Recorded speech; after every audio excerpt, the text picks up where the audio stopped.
Is dead and a teenage girl is in custody after a shooting at the Forest Park MetroLink station. And tonight we're learning about the connection between the suspect and the victim. Thank you for joining us. I'm Ann Allred. And I'm Mike Bush. That shooting happened Saturday at the Forest Park-DeBaliviere stop. 5 on your side's Holden Kerwicki spent the day looking into the shooting.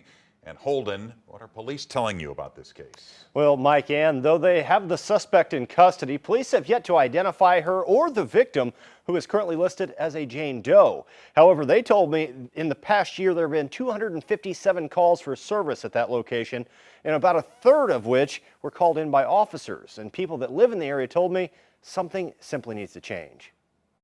At the DeBaliviere Forest Park MetroLink stop, things are quiet today. But it was a much different scene Saturday afternoon.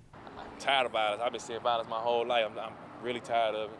Lost a lot of friends in the streets of St. Louis. True, who asked not to be shown on camera, says the shooting that left a woman dead and a 17-year-old in custody hits close to home because he knew both women. But they was friends once upon a time, and they actually got into it over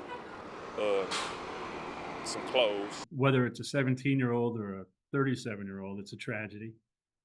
Something we see all too much of in St. Louis these days. And unfortunately, we're seeing it more amongst juveniles. The 17-year-old suspect is currently facing charges of second-degree murder and armed criminal action. But defense attorney Greg Smith says it's not clear if she'll be tried as a juvenile or an adult. What courts are concerned with, even if it's a child or an adult, is recidivism. Is this child going to reoffend? Is this adult going to reoffend?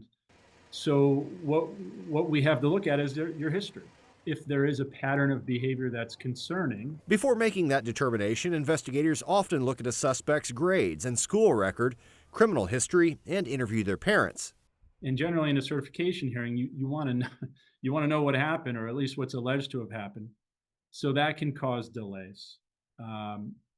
You can get a certification hearing within a couple months or, 6, 7, 8 months. It really depends on the case. As we wait on the court system to make a final determination as to how to properly charge the teen, True says he's looking forward to a day when incidents like this aren't common in St. Louis. Just ready for it all to stop. Police were able to make a quick arrest in this case thanks to the cameras on the platform, which helped ID that suspect. As for the victim, all police can tell us at this time is that she is either in her late teens or early 20s. Mike?